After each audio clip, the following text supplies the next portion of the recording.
بسم الله الرحمن الرحيم. اللهم كن لوليك الحجة ابن الحسن صلواتك عليه وعلى آبائه في هذه الساعة وفي كل ساعة وليا وحافظا وقائدا وناصرا ودليلا وعينا حتى تسكنه أرضك طوعا وتمتعه فيها طويلا. يا دائم الفضل على البرية، يا باسط اليدين بالعطية، يا صاحب المواهب السنية، صل على محمد وآله خير الورى سجيا، واغفر لنا يا ذا العلا في هذه العشية. بسم الله الرحمن الرحيم. اللهم صل على محمد وآل محمد. اللهم إني أسألك برحمتك التي وسعت كل شيء وبقوتك التي قهرت بها كل شيء وخضع لها كل شيء وذل لها كل شيء، وبجبروتك التي غلبت بها كل شيء وبعزتك التي لا يقوم لها شيء وبعظمتك التي ملأت كل شيء وبسلطانك الذي على كل شيء وبوجهك الباقي بعد فناء كل شيء وبأسمائك التي ملأت أركان كل شيء وبعلمك الذي أحاط بكل شيء وبنور وجهك الذي أضاء له كل شيء. يا نور يا قدوس يا أول الأولين ويا آخر الآخرين، اللهم اغفر لي الذنوب التي تهتك العصام، اللهم اغفر لي الذنوب التي تنزل النقام، اللهم اغفر لي الذنوب التي تغير النعام، اللهم اغفر لي الذنوب التي تحبس الدعاء، اللهم اغفر لي الذنوب التي تقطع الرجاء، اللهم اغفر لي الذنوب التي تنزل البلاء، اللهم اغفر لي كل ذنب أذنبته وكل خطيئة أخطأتها، اللهم إني أتقرب إليك بذكرك وأستشفع بك إلى نفسك وأسألك بجودك أن تدنيني من قربك وأن توزعني شكرك وأن تلهمني ذكرك. اللهم إني أسألك سؤال خاضع متذلل خاشع أن تسامحني وترحمني وتجعلني بقسمك راضيا قانعا، وفي جميع الأحوال متواضعا. اللهم وأسألك سؤال من اشتدت فاقته وأنزل بك عند الشدائد حاجته، وعظم فيما عندك رغبته. اللهم عظم سلطانك وعلى مكانك وخفي مكرك وظهر أمرك وغلب قهرك وجرت قدرتك، ولا يمكن الفرار من حكومتك. اللهم لا أجد لذنوبي غافرا ولا لقبائحي ساترا ولا لشيء من عملي القبيح بالحسن مبدلا غيرك. لا إله إلا أنت سبحانك وبحمدك ظلمت نفسي وتجرأت بجهلي وسكنت إلى قديم ذكرك لي ومنك علي. اللهم مولاي كم من قبيح سترته وكم من فاضح من البلاء أقلته وكم من عثار وقيته وكم من مكروه دفعته وكم من ثناء جميل لست أهلا له نشرته.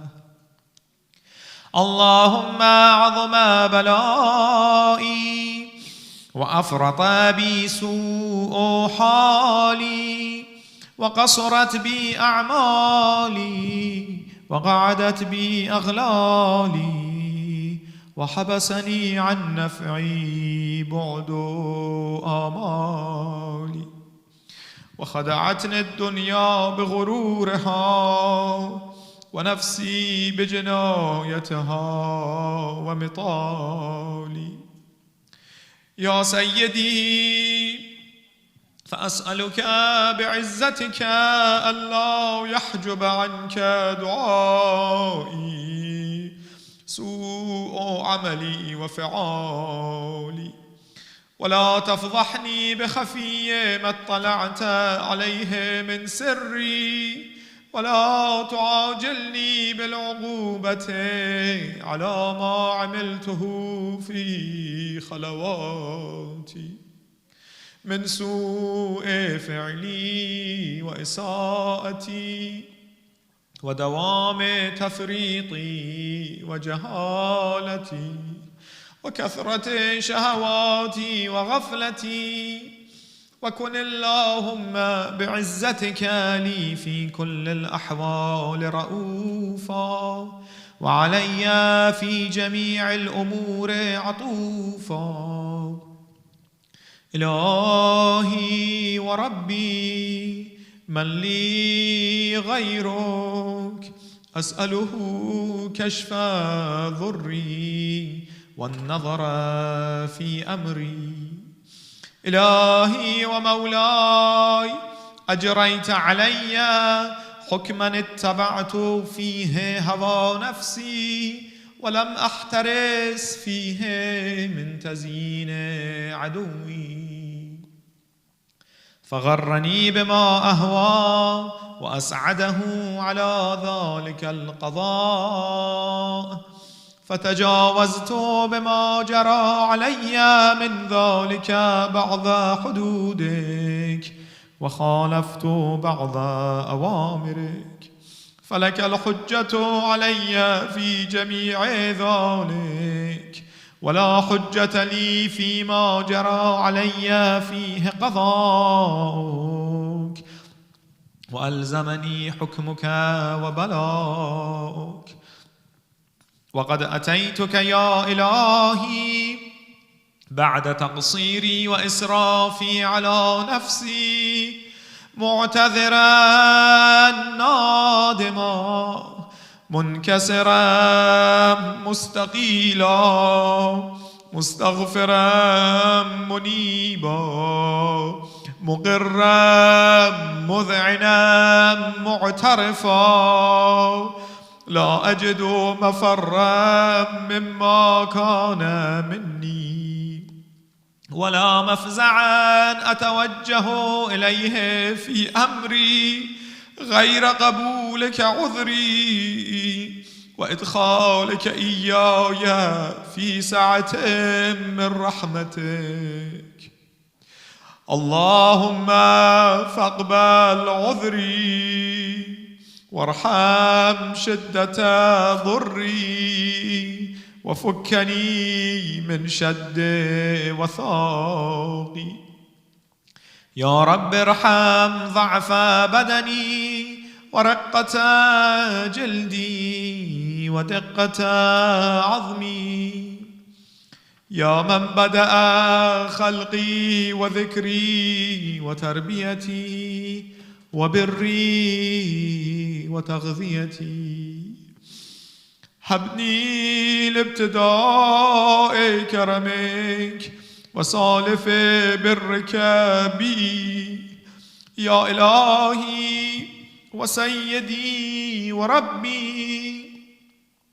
أتراك معذبي بنارك بعد توحيدك وبعد من طوى عليه قلبي من معرفتك ولهج به لساني من ذكرك واعتقده ضميري من حبك، وبعد صدق اعترافي ودعائي خاضعا لربوبيتك. هيهات أنت أكرم من أن تضيع من ربيته أو تبعد من أدنيته أو تشرد من آويته أو تسلم إلى البلاء من كفيته ورحمته. وليت شعري يا سيدي وإلهي ومولاي أتسلط النار على وجوه خرت لعظمتك ساجدة وعلى ألسن نطقت بتوحيدك صادقة وبشكرك مادحة، وعلى قلوب اعترفت بإلهيتك محققة، وعلى ضمائر حوت من العلم بك حتى صارت خاشعة، وعلى جوارح سعت إلى أوطان تعبدك طائعة وأشارت باستغفارك مذعنة. ما هكذا الظن بك ولا أخبرنا بفضلك عنك يا كريم يا ربي، وأنت تعلم ضعفي عن قليل من بلاء الدنيا وعقوباتها وما يجري فيها من المكاره على أهلها، على أن ذلك بلاء ومكروه قليل مكثوه يسير بقاؤه قصير مدته، فكيف احتمالي لبلاء الآخرة وجليل وقوع المكاره فيها، وهو بلاء تطول مدته ويدوم مقامه ولا يخفف عن أهله، لأنه لا يكون إلا عن غضبك وانتقامك وسخطك، وهذا ما لا تقوم له السماوات والأرض. يا سيدي فكيف بي وأنا عبدك الضعيف الذليل الحقير المسكين المستكين. يا إلهي وربي وسيدي ومولاي، لأي الأمور إليك أشكو، ولما منها أضج وأبكي، لأليم العذاب وشدته أم لطول البلاء ومدته؟ فلئن صيرتني للعقوبات مع أعدائك وجمعت بيني وبين أهل بلائك وفرقت بيني وبين أحبائك وأوليائك، فهبني يا إلهي وسيدي ومولاي وربي، صبرت على عذابك فكيف أصبر على فراقك؟ وهبني صبرت على حر نارك فكيف أصبر عن النظر إلى كرامتك؟ أم كيف أسكن في النار ورجائي عفوك؟ فبعزتك يا سيدي ومولاي أقسم صادقا، لئن تركتني ناطقا لأضجن إليك بين أهلها ضجيج الآملين،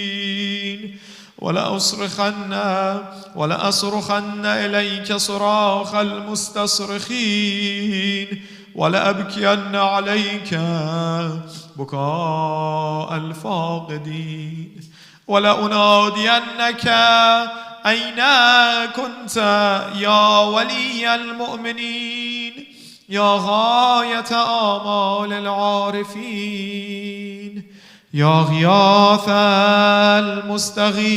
المستغيثين، يا حبيب قلوب الصادقين، ويا إله العالمين.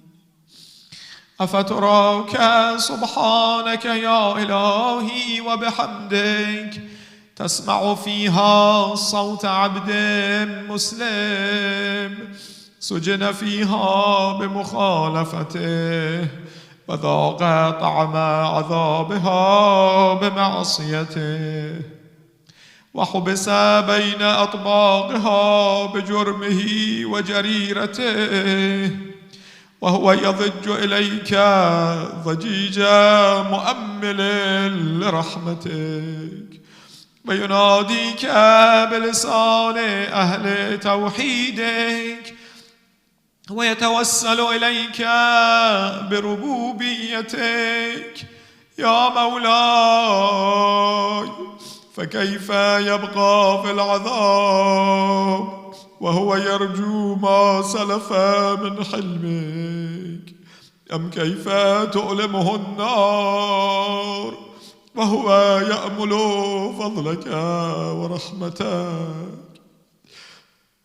أم كيف يحرقه لهيبها وأنت تسمع صوته وترى مكانه؟ أم كيف يشتمل عليه زفيرها وأنت تعلم ضعفه؟ أم كيف يتغلغل بين أطباقها وأنت تعلم صدقه؟ أم كيف تزجره زبانيتها وهو يناديك يا رب؟ أم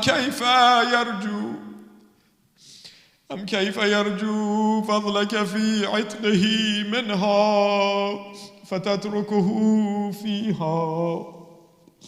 هيهات، ما ذلك الظن بك ولا المعروف من فضلك، ولا مشبه لما عاملت به الموحدين من برك وإحسانك.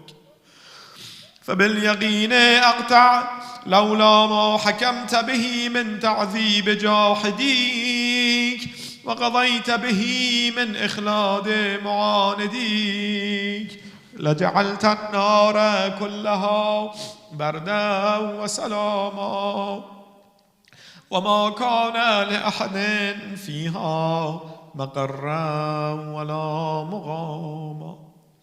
لكنك تقدست أسماؤك أقسمت أن تملأها من الكافرين من الجنة والناس أجمعين، وأن تخلد فيها المعاندين، وأنت جل ثناؤك قلت مبتدأ وتطولت بالإنعام متكرما.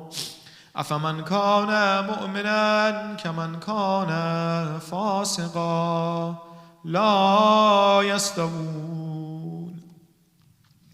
إلهي وسيدي، فأسألك بالقدرة التي قدرتها وبالقضية التي حتمتها وحكمتها وغلبت من عليه أجريتها، أن تهب لي في هذه الليلة وفي هذه الساعة كل جرم أجرمته وكل ذنب أذنبته وكل قبيح أسررته وكل جهل عملته كتمته أو أعلنته أخفيته أو أظهرته وكل سيئة أمرت بإثباتها الكرام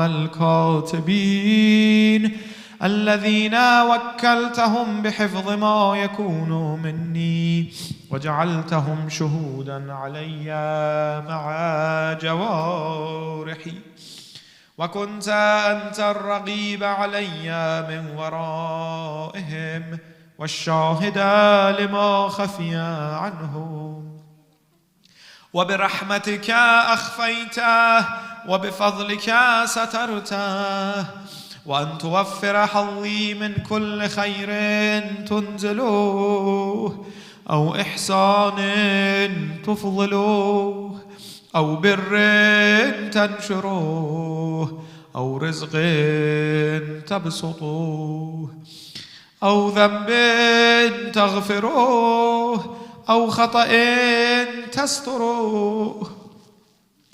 يا ربي يا ربي يا رب، يا إلهي وسيدي ومولاي ومالك رقي، يا من بيده ناصيتي، يا عليما بضري ومسكنتي، يا خبيرا بفقري وفاقتي.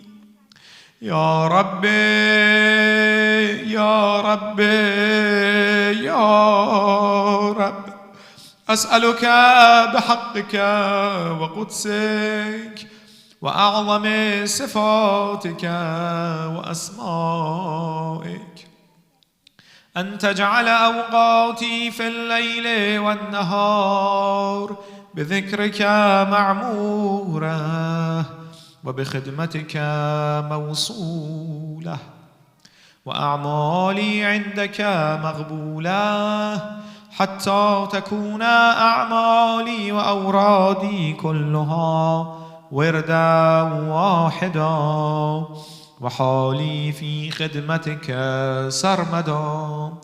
يا سيدي يا من عليه معولي، يا من إليه شكوت أحوالي. يا ربي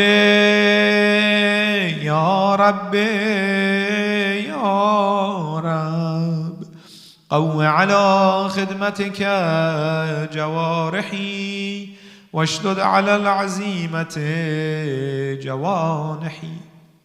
وهب لي الجد في خشيتك، والدوام في الاتصال بخدمتك، حتى أسرح إليك في ميادين السابقين، وأسرع إليك في المبادرين، وأشتاق إلى قربك في المشتاقين، وأدنو منك دنو المخلصين، وأخافك مخافة الموقنين، وأجتمع في جوارك مع المؤمنين.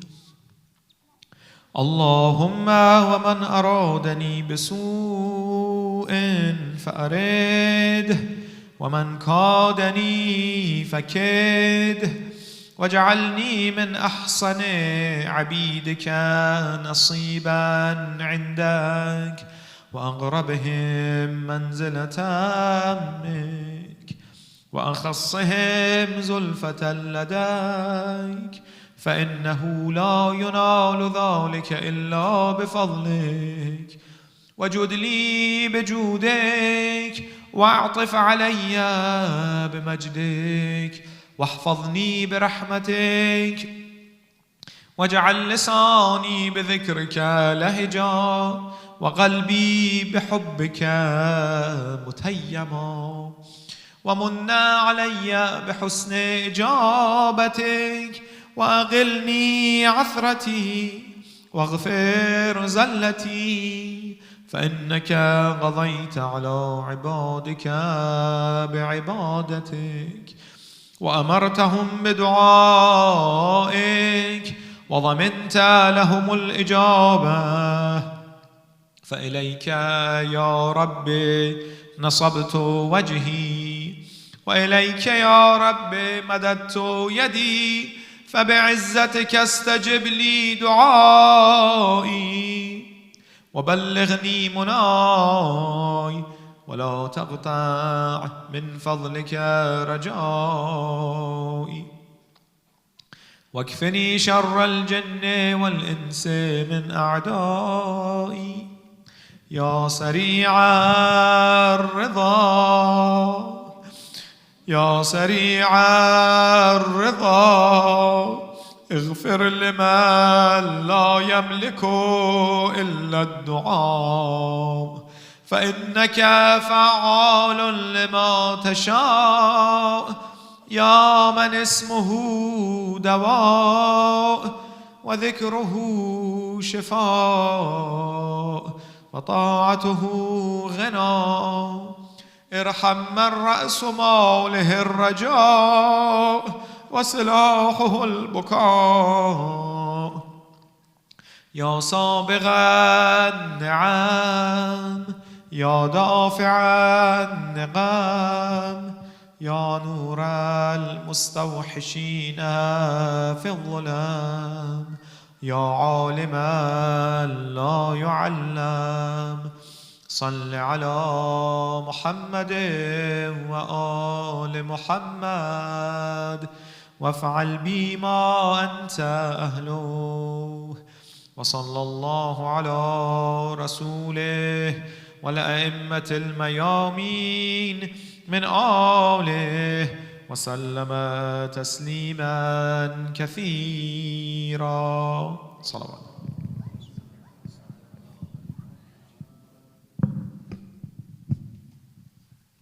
Ahsantum. Let us remember on this eve of Friday, night of dua and forgiveness, all of the marhumin of our families, our community, the deceased ulama, shuhada of Islam, In particular, Marhum Sheikh Safi Gulbaigani, one of our senior-most scholars in Qum, who passed away just this week at the age of well over 100 years of age. His most well-known and most famous book was a book called Muntakhab al-Athar fil Imam al-Thani Ashar, a selection of ahadith about the Imam of our time from Sunni and Shi'i sources. And this is an encyclopedia of ahadith about Imam Mahdi. So for the marhumin of your family, our community, all mu'mineen and mu'minat, for marhum Sheikh Safi Gulbaigani and all ulama, shuhada of Islam, let us recite Surah Al-Fatiha after salawat ala Muhammad wa ali Muhammad. Allahumma salli ala Muhammad wa ali Muhammad. Bismillahir Rahmanir Rahim. Alhamdulillahi Rabbil Alameen. Ar-Rahmanir Rahim. Maliki Yawmiddin. إياك نعبد وإياك نستعين اهدنا الصراط المستقيم صراط الذين أنعمت عليهم غير المغضوب عليهم ولا الضالين اللهم صل على محمد وآل محمد صلوات على محمد وآل محمد.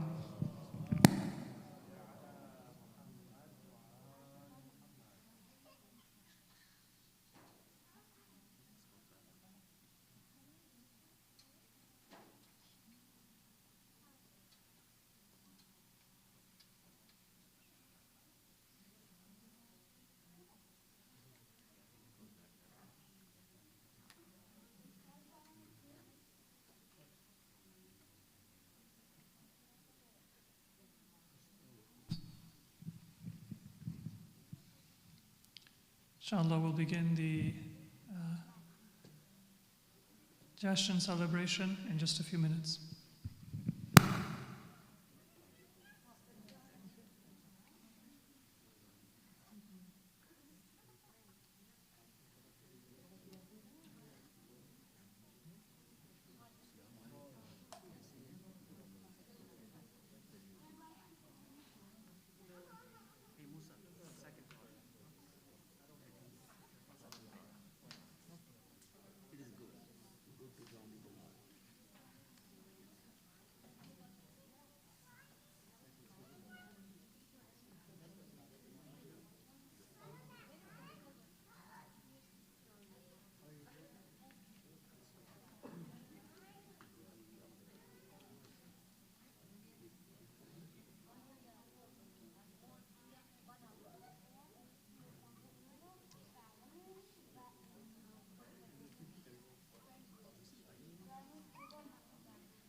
Bismillahir Rahmanir Rahim. The program will start in 5 minutes.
A'udhu billahi minash shaitanir rajeem. Bismillahir Rahmanir Rahim. Congratulations to the Imam of our time and to all you Mu'mineen for the birthday of Imam Baqir alayhi salam and Imam Ali Naqi alayhi salatu was salam. Please recite a loud salawat.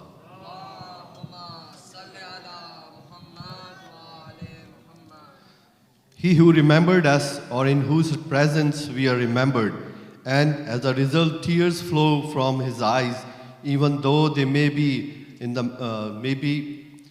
measure of a wing of a mosquito, Allah shall construct for him a house in paradise and make the tears a barrier between him and the fire of hell.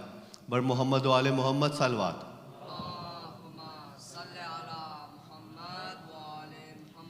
I will invite Sister Zainab Ibad to come and recite the poetry. Bar Muhammad wa ali Muhammad salawat.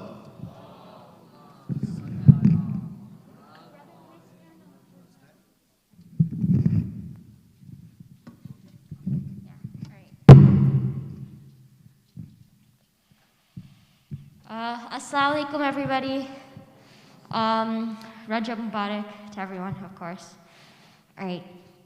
Bismillahirrahmanirrahim. Ya binti Rasulillah, Ya Zawjata Aynillah, Ya Umme Wajihillah, Ya Fatima Zahra.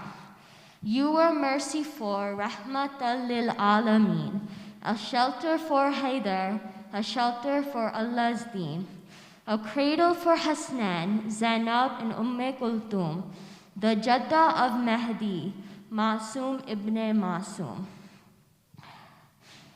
You are the fountainhead of love and sacrifice.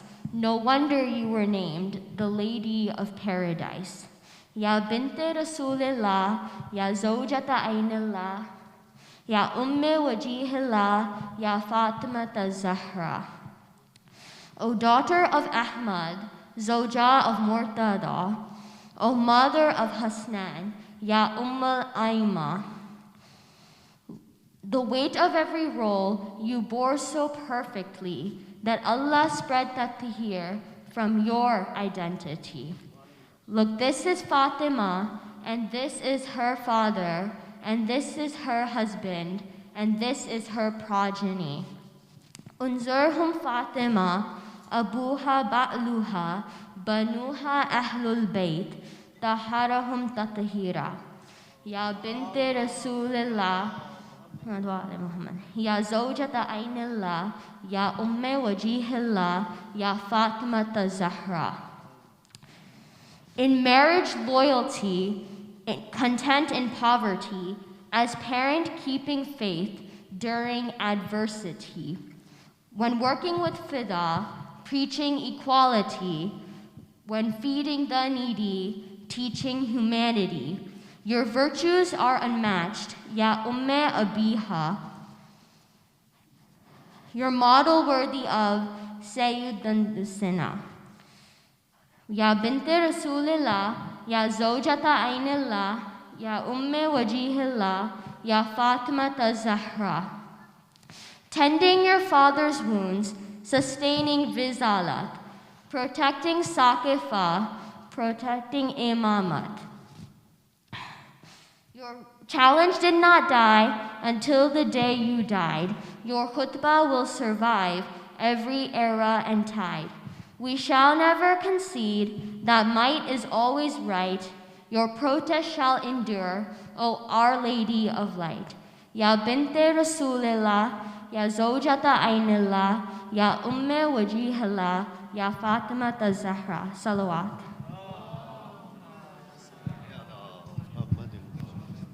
MashaAllah, MashaAllah. I will invite now Muhammad Hussain to come and share a story with us. Bismillahirrahmanirrahim. Bar Muhammad wa ali Muhammad salawat.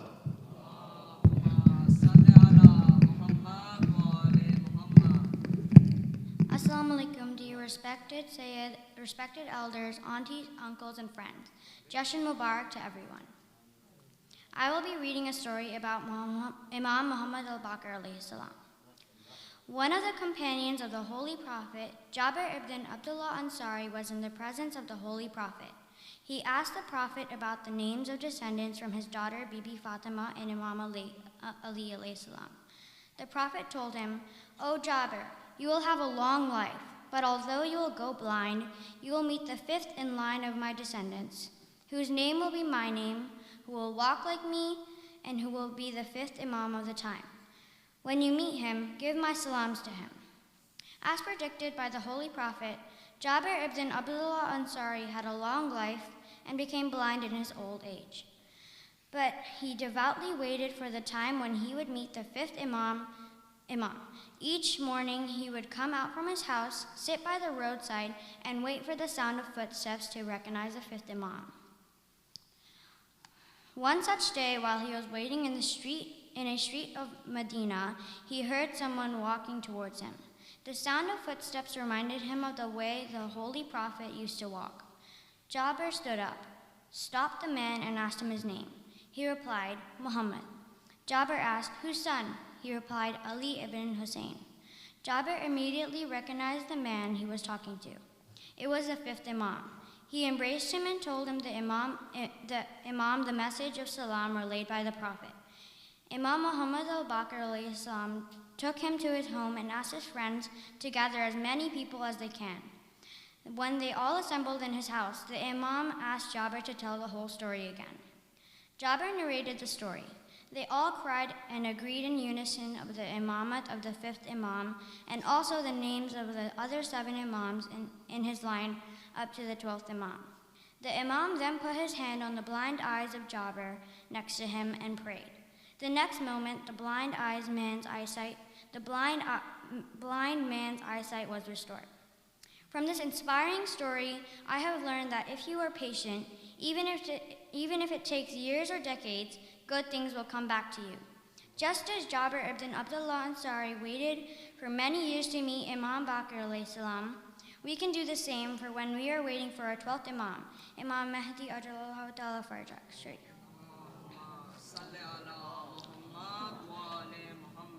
But being patient is not enough.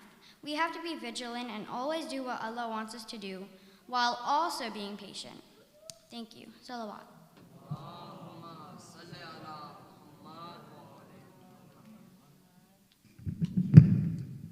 Another quote and saying of Imam Baqir alayhi salatu wasalam. Goodness to parents and paying visits to one's own relatives will ease the accounting on the day of judgment. Bar Muhammad wa ali Muhammad salawat.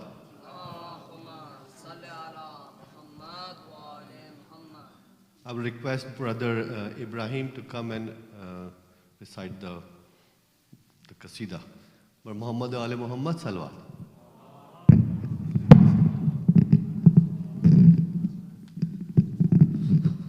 Salawat.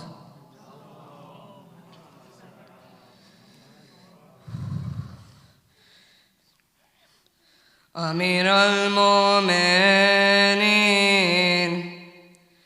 Ya Shahe Mardan, Ya Shahe Mardan, Ya Shahe Mardan. For haqq and batil, you are the mizan. You are the mizan. Mawla Ali John. Amir al-Mu'minin, Ya Shahe Mardan, Ya Shahe Mardan, Ya Shahe Mardan.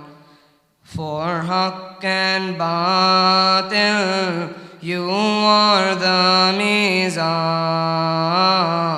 You are the mizan. Mawla Ali John.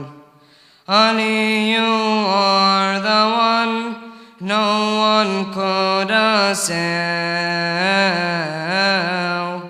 The selfless warrior history shall hail. The one for whom the Lord Santa Zulfiqar, the one who Mustafa titled Al-Qarar, the one who Mustafa titled Al-Qarar, Mawla Ali John, Mawla Ali John, Amir al-Mu'minin, Ya Shahe Mardan, Ya Shahe Mardan, Ya Shahe Mardan. For Haqq and Batil, you are the Mizan, you are the Mizan, Mawla Ali John.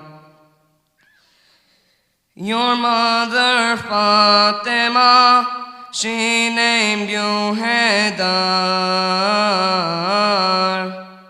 and like a lion you won Khandaq Khaybar. Shab-e Hijrat we see you as Murtada, Ghadir Khum we hear Man kuntu Mawla, Ghadir Khum we hear Man kuntu Mawla, Mawla Ali John, Mawla Ali John, Amir al-Mu'minin, Ya Shahe Mardan,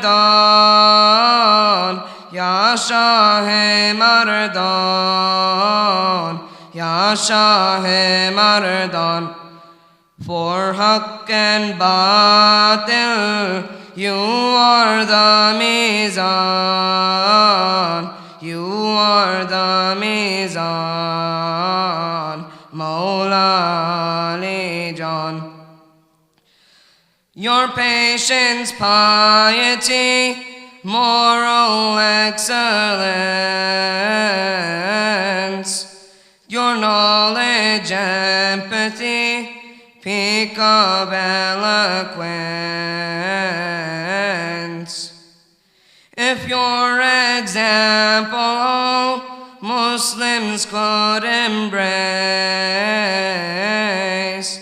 we would be paragons of justice and grace. We would be paragons of justice and grace. Mawla Ali John, Mawla Ali John, Amir al-Mu'minin, Ya Shahe Mardan,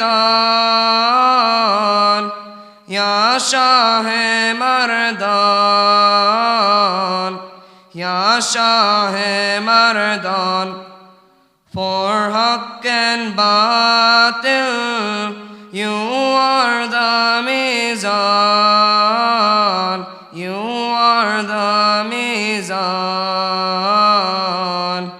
Mawla Ali John. Salavat.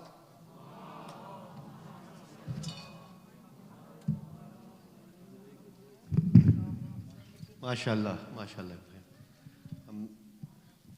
I would request Rashid Hussain to come and recite Quran Sharif. I missed his name earlier, so my sincere apologies to him.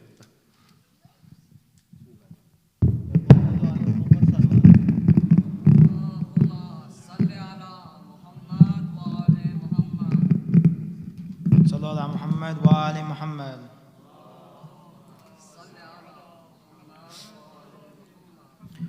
Today I'll be reciting the first 9 ayats of Surah Al-Imran, and the significance of these ayahs are that the Raziqun fil ilm that are mentioned here are mentioning the Ahlul Bayt, and Imam Bakr alayhi salam is the one who let that ilm flourish.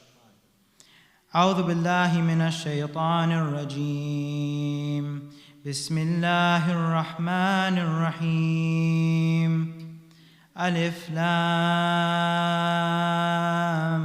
ميم الله لا إله إلا هو الحي القيوم نزل عليك الكتاب بالحق مصدقا لما بين يديه وأنزل التوراة والإنجيل من قبل هدى للناس وأنزل الفرقان إن الذين كفروا بآيات الله لهم عذاب شديد والله عزيز ذو انتقام إن الله لا يخفى عليه شيء في الأرض ولا في السماء هو الذي يصوركم في الأرحام كيف يشاء لا إله إلا هو العزيز الحكيم هو الذي أنزل عليك الكتاب منه آيات محكمات هن أم الكتاب وأخر متشابهات فأما الذين في قلوبهم زيغ فيتبعون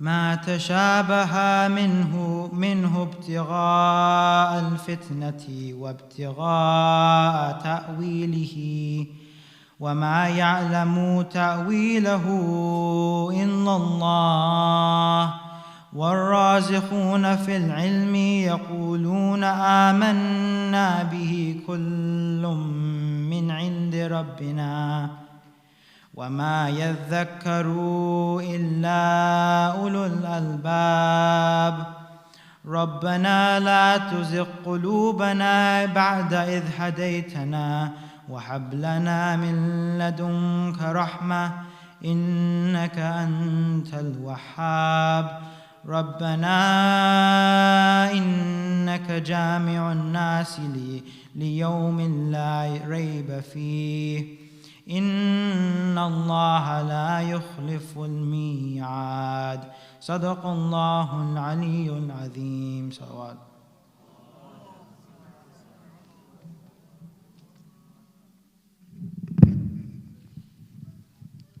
Mu'mineen and Mu'minat, Rajab and Shaban are the busy months for us.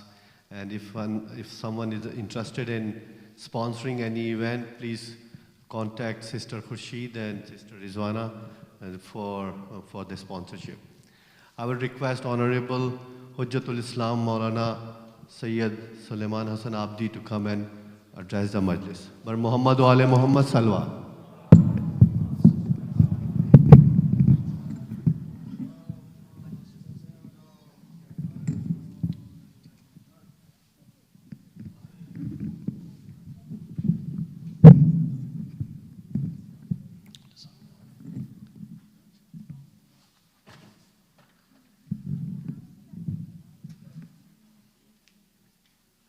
صلوات على محمد وآل محمد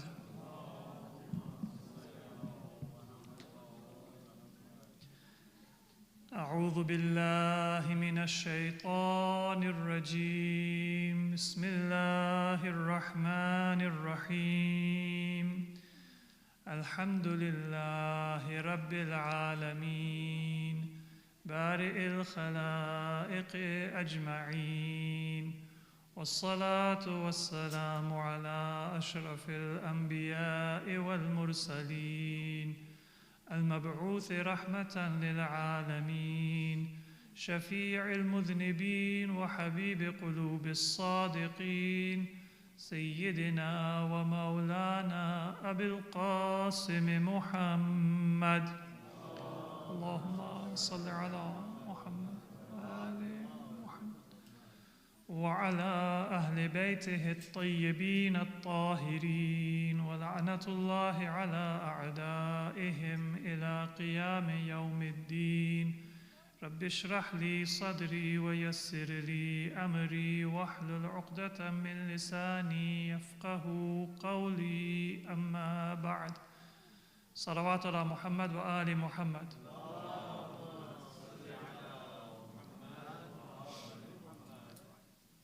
Dear brothers and sisters, Assalamu alaikum wa rahmatullahi wa barakatuh.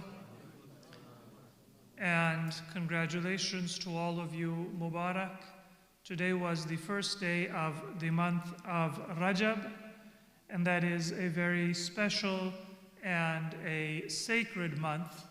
It is a month that, according to a hadith of our beloved Prophet Muhammad Mustafa sallallahu alayhi wa alihi,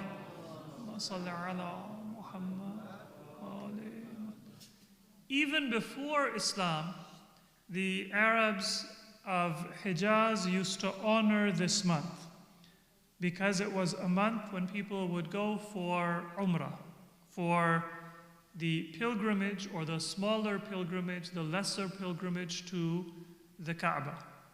And because of the religious pilgrimage that was performed in this month, all fights, disputes that people had, one tribe may have been fighting another tribe, they would end those fights. And that is one reason why this month was given the title al-Asr, because the clash of weapons was not heard during this month. And so it is as if it was a quiet month. You didn't hear those sounds of violence and aggression. This is before Islam. And then our Prophet says that when the religion of Islam came, this month only increased in its importance and in its significance.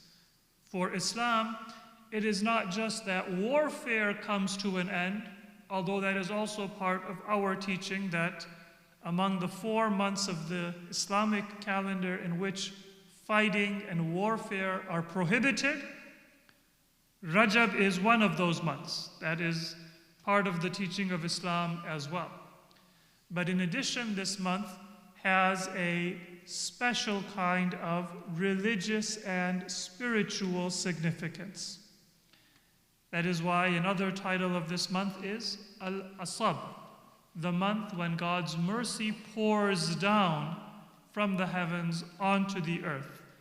And those people who honor this month, Allah subhanahu wa ta'ala will provide them from the pure, pristine water of paradise, which will provide them eternal salvation and peace and mercy.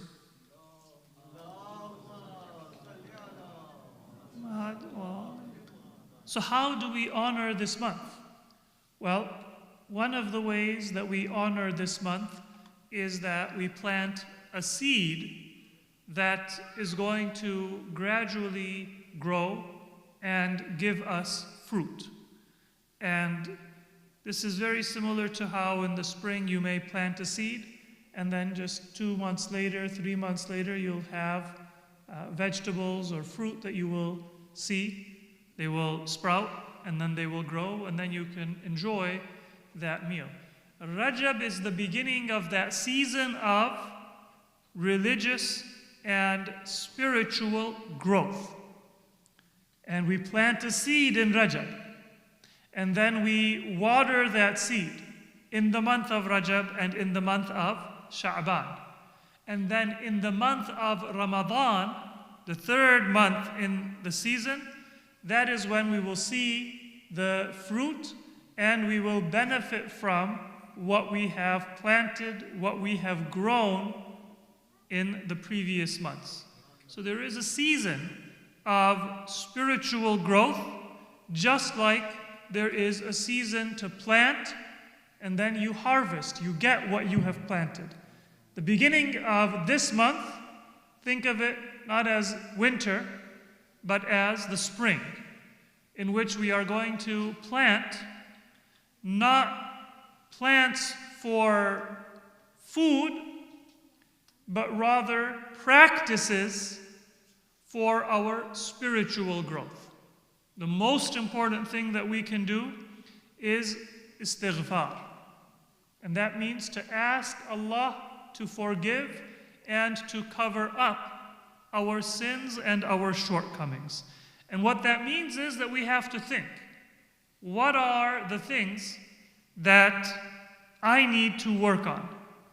Sometimes we are so used to trying to defend ourselves and give a good image that we forget that the image, the picture that we might want other people to see, is not always the reality. I might think that if I do something wrong and nobody caught me, then it doesn't really matter. But it doesn't really matter whether anybody else sees it or catches it if I am not honest, or I am not humble. If I am not doing what is right, then that is going to harm me. Sooner or later, other people will also see it. They might catch me, but even if they never catch me, it is going to damage my own soul. And so sometimes we have to remember, it doesn't matter whether you find out what I did that was wrong, but it matters that Allah subhanahu wa ta'ala always knows. He is aware, and He is going to give me either the reward or the punishment that I deserve based on what I do during my life. So the first step for seeking forgiveness from Allah is for me to remember what are the things that I have done wrong, and not to deny it, not to justify it, but to say that I need to fix it. Sometimes, for example, maybe I'm a little bit careless about something that I need to do, my salat.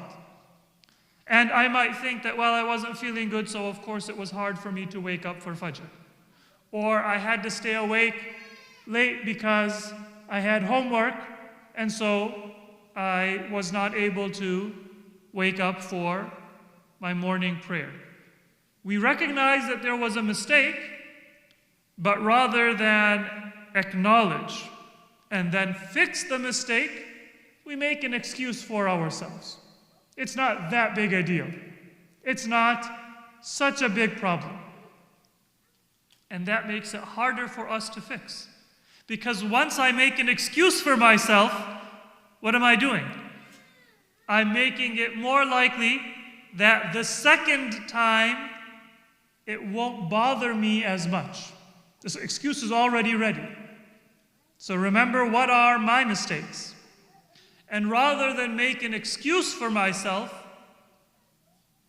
give myself that reminder that the Creator, to whom I owe everything, is the one whom I have disobeyed.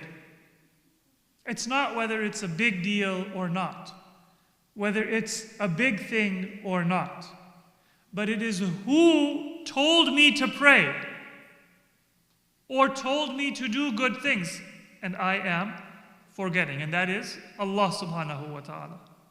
So once I remember, then I have to promise, I have to commit that I made this mistake, I got angry, I made fun of somebody, I missed something that I should have done, but I am not going to do it again.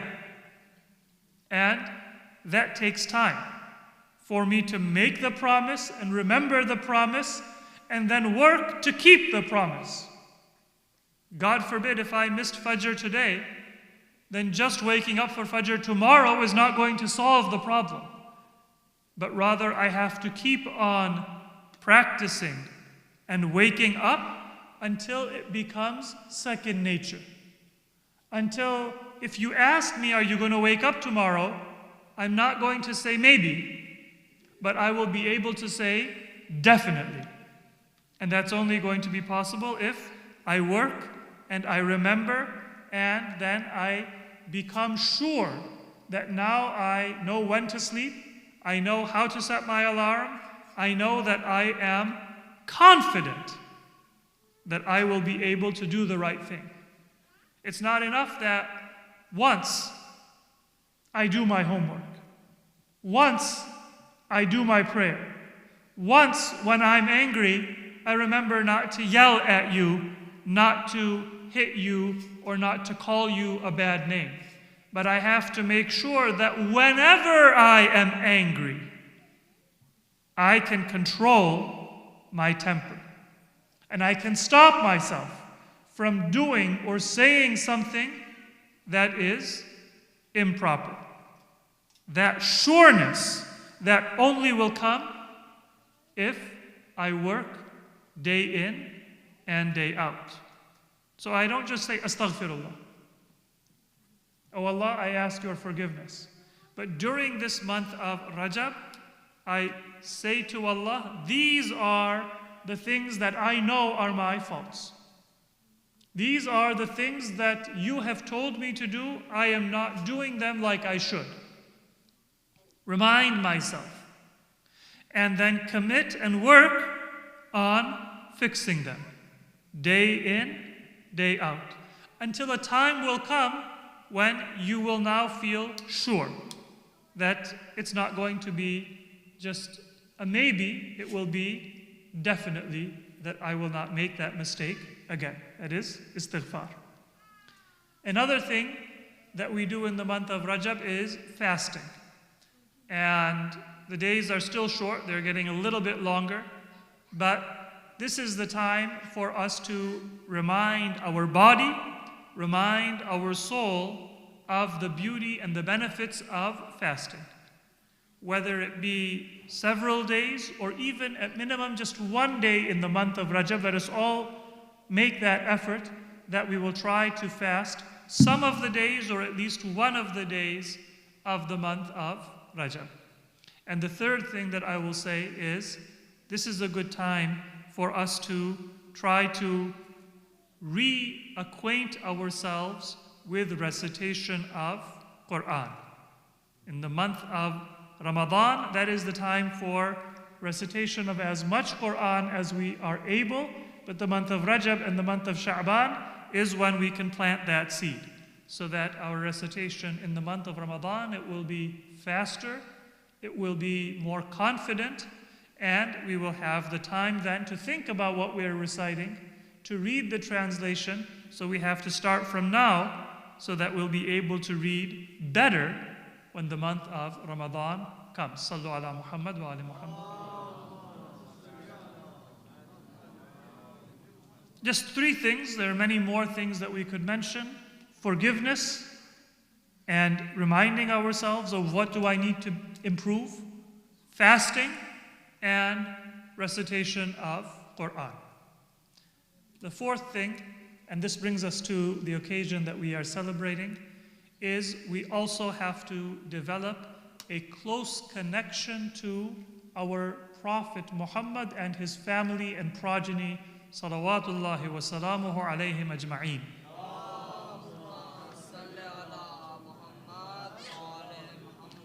Because if I want to know what does it mean to be a Muslim, or what does it mean to read and understand and follow the Quran, then the one simple, short, but complete answer to that is, I want to be like Prophet Muhammad Mustafa sallallahu alayhi wa alayhi. I want to be like Imam Ali. I want to be like Ahlul Bayt alayhimus salatu wassalam. And in the month of Rajab and in the month of Sha'ban, we have many occasions that are very important for the history of Islam and in particular for the lives of Ahlul Bayt.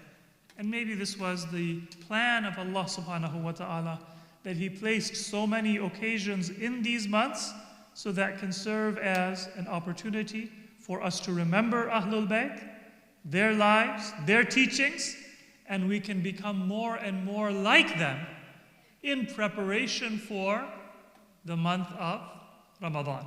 in preparation for us to be guests of Allah and to come close to Allah subhanahu wa ta'ala. Two of the occasions that we have in this month of Rajab, which are very important, and they are occasions of celebration for Ahlul Bayt, are the beginning of this month, the first of Rajab, which is the birth of our fifth Imam, Imam Muhammad al-Baqir alayhi salatu wassalam, and the 13th of this month, which is the birth of our first Imam and the successor of our Prophet, Imam Ali ibn Abi Talib alayhi salatu wassalam.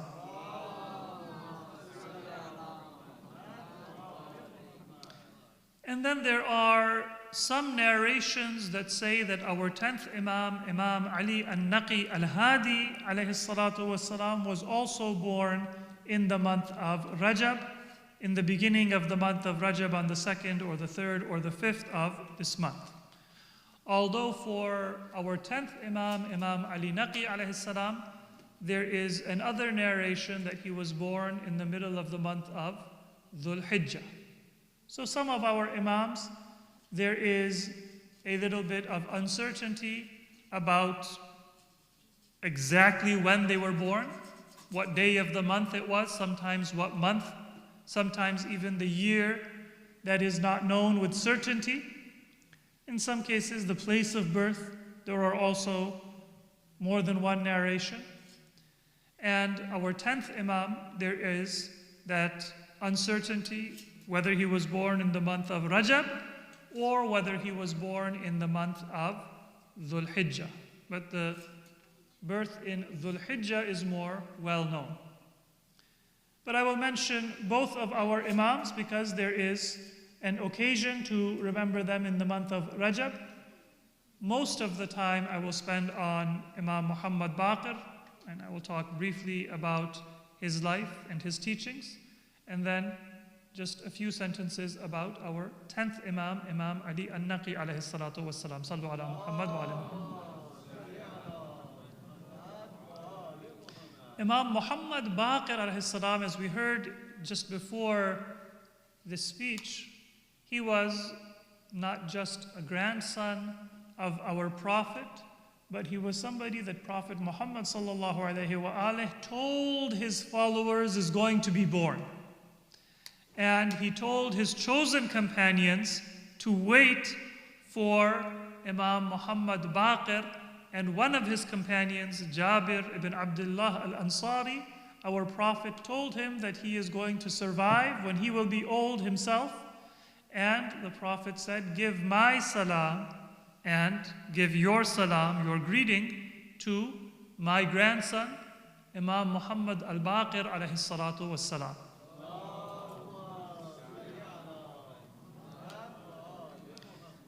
And this title, Al-Baqir, was given to Imam Muhammad Baqir by Prophet Muhammad Mustafa sallallahu alayhi wa alihi.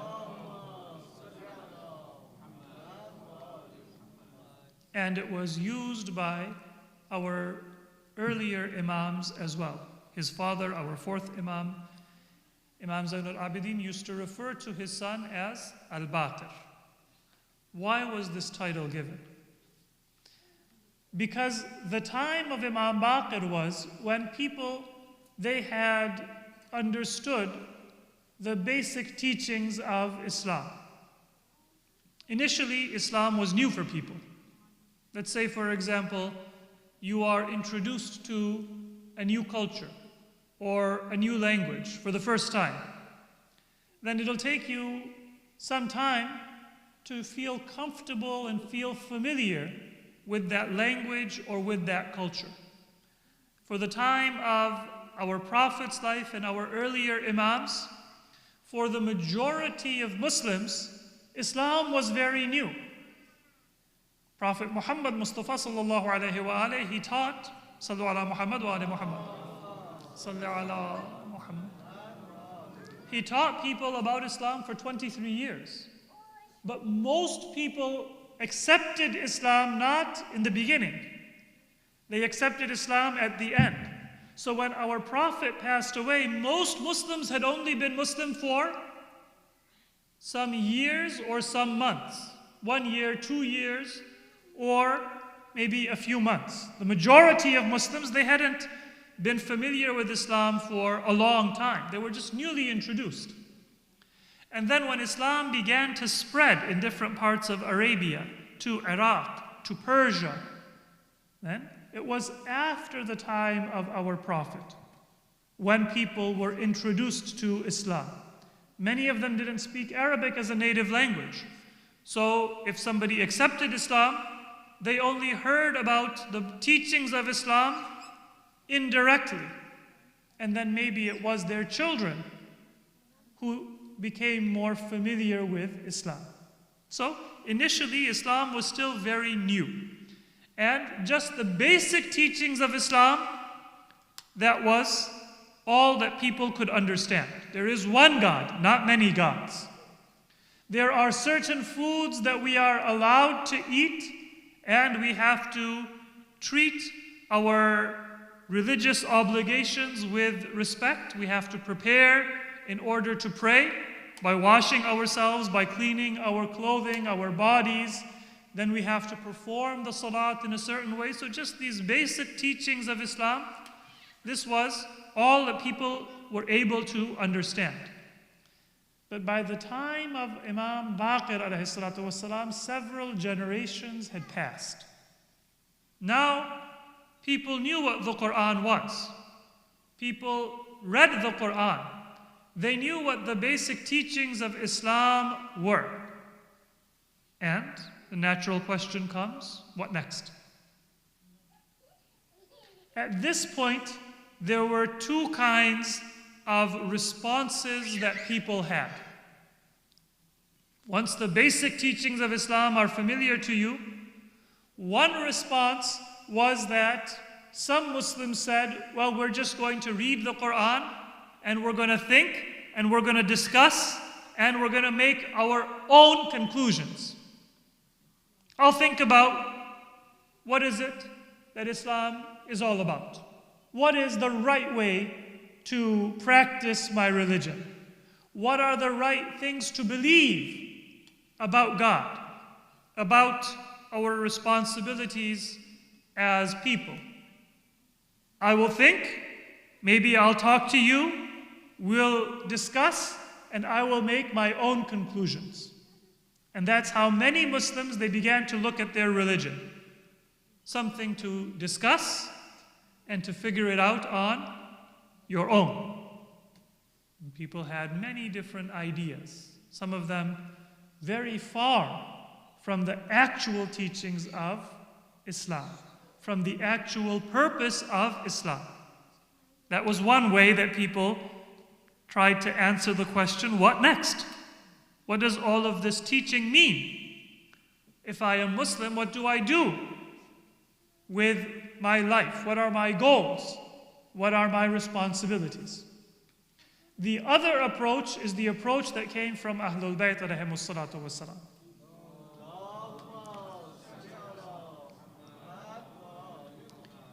Which is that you don't figure everything out on your own. You don't say, I'm going to try to just decide for myself what is right, how I should be a Muslim. But when you have a question, when you don't understand something, then you go and you ask those who know what is the right and the true and the authentic teaching of this religion.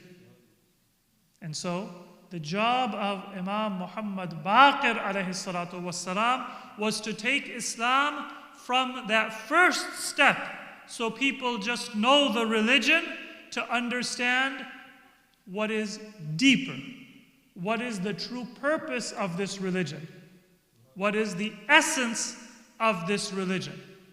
And that's kind of like digging beneath the surface to see what lies under the ground. Imagine if there is a treasure and you don't know that there is a buried treasure. You're just looking at what's visible to you. Well, what are you going to see? You're going to see dirt. But if you dig, then you will find that there is a treasure buried under that dirt. So to get under the surface, to get to the treasure that is hidden, that requires us to ask those people who have true knowledge. And the name Baqir, it means a person who opens up that hidden seed, that hidden treasure, and makes it available to others. So Prophet Muhammad sallallahu alaihi wasallam named his grandson Imam Muhammad Baqir alayhi salatu wasalam because he opened up and made available that treasure of Islam so people could understand what is the way to be a Muslim. And this was not just one teaching, but it was a way of life. So Imam Baqir, he established that way of understanding Islam, which continued with our later Imams. We don't make it up for ourselves, but rather we ask Ahlul Bayt, what is it that Islam asks of us? What is it that Islam wants from us? What are the teachings of this religion? And so the first attribute that we learn from Ahlul Bayt is that we have to know the limits of our own thinking. You use your mind. You learn, you think, and you act according to your learning. But you never think that you know everything. Instead, you always try to connect yourself to those who have more knowledge and those who have the knowledge of the teachings of Muhammad wa ali Muhammad alayhimus salatu wassalam, so we can increase in knowledge. Salawat ala Muhammad wa ali Muhammad. The second thing we learn is that you don't want to get an immediate result. When you have the need to learn, it takes time to get the results that you're looking for. Sometimes we get impatient. I get a new toy and I have to do some assembly, but I don't want to read the instructions. So I rip it open and then I try to throw it together just the way it makes sense. Sometimes it works. What happens though sometimes? I miss something, I break something because I was in a rush. When we are impatient, then we are likely to do more damage than we are to do good. Imam Baqir alayhi salam told his followers that when it comes to your religion, don't be impatient. Don't think that today I'm going to do a dua, tomorrow I'm going to be the most pious or the best believer. But remember, this religion was given to us so that we can become role models for ourselves, for our families, for humanity. It is a lifetime of learning and effort, not just one day or 1 week or 1 hour, or I'm going to attend Sunday school for a few years and then I will become an expert. The whole life is to learn and to practice and to become better. So the first part was that we should always be humble.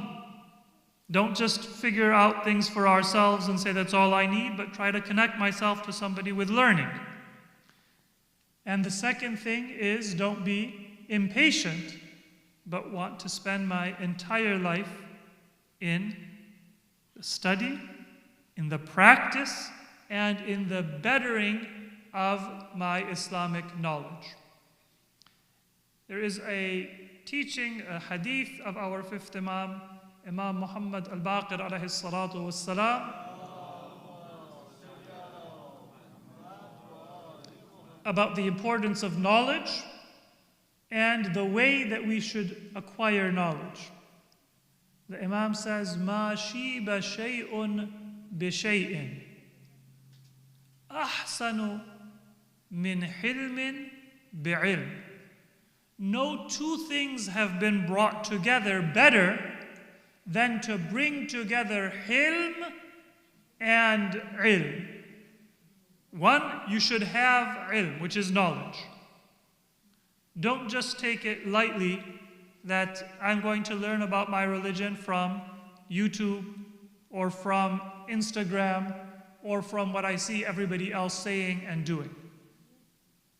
You want ilm, you want to know your religion properly. So learn it from a genuine source, not just whatever is available. But then once you learn, there is a problem with learning. When I learn something, then a lot of times I want to show off. I want to tell you that I know this. And I might also want to tell you that I know something that you don't know. So learning is important. But once we learn, we often become arrogant. We feel superior to others. Or we become impatient with others. So Imam Baqir says that you want to learn. Be careful that you learn your religion from an authentic source, not from an inauthentic source. And then once you learn it, you want to have hilm. And hilm means patience and forbearance. So I don't show off and say, I know this, you don't know it. I don't become impatient if maybe you don't know something that I know. I don't say, I can't believe you don't know this. I don't act better than you. I don't act impatient with you, because Imam Baqir says that ilm is meant not to make me feel better than others, but to make me feel thankful, to make me feel humble, to make me feel like I have to help others and make the world better. And so we need ilm and we need hilm. Learn and learn right. But once you learn, then act with patience and with kindness if somebody else is not doing things the right way. So that is a teaching of our Imam about the importance and the nature of how we should learn and practice our knowledge. And we said that the Imam also taught us not to be impatient. So one final hadith of our fifth Imam, Imam Muhammad Baqir alayhi salatu wassalam.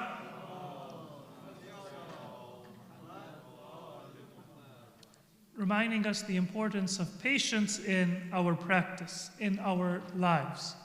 The Imam says that مَا مِن شَيْءٍ أَحَبَّ إِلَى اللَّهِ عَزَّ وَجَلَّ مِنْ عَمَلٍ يُدَاوَمُ عَلَيْهِ وَإِنْ قَلَّ. The thing that Allah likes best in your good deeds is not how fancy it is. It's not how many people find out about it. It's not how impressive it is. What is it that Allah likes best in my good deeds? مَا مِن شَيْءٍ أَحَبَّ إِلَى اللَّهِ عَزَّ وَجَلَّ مِنْ عَمَلٍ يُدَاوَمُ عَلَيْهِ. A good deed that I can do regularly and continuously. وَإِنْ قَلَّ. Even if it be small. Allah subhanahu wa ta'ala doesn't say that you have to pray for hour and hour. Or if you're reading a dua and let's say that you get tired. If you're reading dua kumail, if you know how to read it fluently, you can read it in about 25 minutes, even 20 minutes. But if you're reading dua kumail and 10 minutes into the dua you get tired, there's nothing wrong in saying, Allahumma salli ala Muhammadin wa ali Muhammad, that's all I'm going to read for today.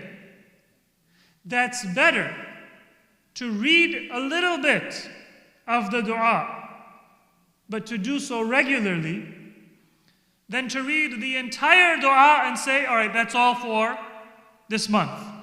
That's all for this year. If I say that, you know what, I finished the entire Quran in the month of Ramadan, and when are you going to read it next? Next year, inshallah. It's much better to read a little bit and to think about it. وَإِن قَلَّ. Doesn't matter if it's small, but be patient. Keep doing it, because what I keep doing is what I become. And Allah cares not about what I say, not about what I do, but about what I am and who I become. So, do what good you do regularly, and try to do it continuously. Even if it be a small good deed, gradually, when it becomes a habit, you'll build on it. Don't keep it small forever, but gradually you will increase. But start it and keep it. Those were some of the teachings of our fifth Imam, and just one teaching of our 10th Imam, Imam Ali al-Naqi al-Hadi alayhi salatu wassalam. And this, inshallah, I will talk about a little bit more in detail tomorrow during the Jum'ah khutbah, but just for barakah and for blessings, I will mention it now. There is one of the most comprehensive and one of the most beautiful ziyarat. Ziyarah is literally a visit. And a visit of Ahlul Bayt is not when you see them in person, and it's not even when you go to their shrine. A visit of Ahlul Bayt only requires for you to give your attention to Ahlul Bayt. If I say, Assalamu alayka ya Rasulallah, then I have visited my Prophet, because my Prophet hears my salam and he responds. If I say, Assalamu alayka ya Amir al-Mu'mineen, Assalamu alayki ya Fatimat al-Zahra, if I say salam to any of Ahlul Bayt, that is a visit, because I have come in their presence. Their spiritual presence is not limited to Medina or to their shrine. It is in every corner of the world. It is in the heart of the believer when my heart calls them and connects to them.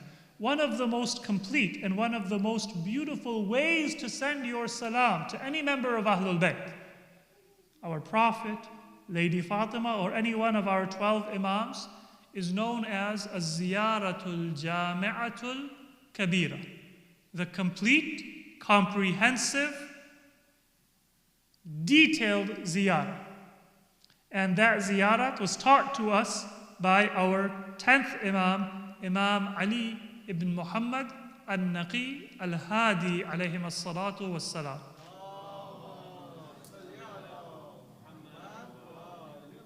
So in this month of Rajab, when we have so many occasions to remember Ahlul Bayt, we want to remember them and we want to be like them.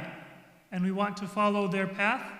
Let us remember this ziyarah, Jami'a Kabira.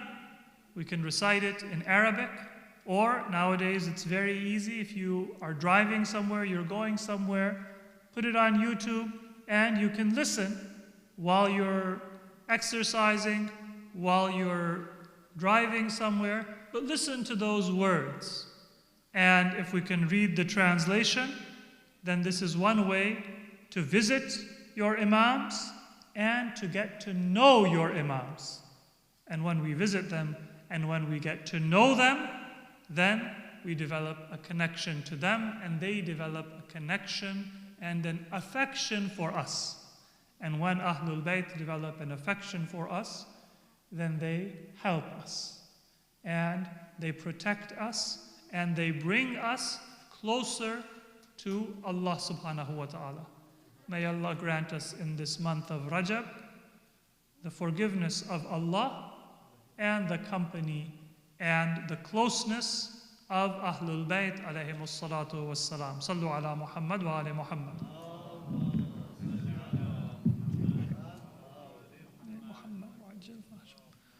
Once again, salawat ala Muhammad wa ali Muhammad.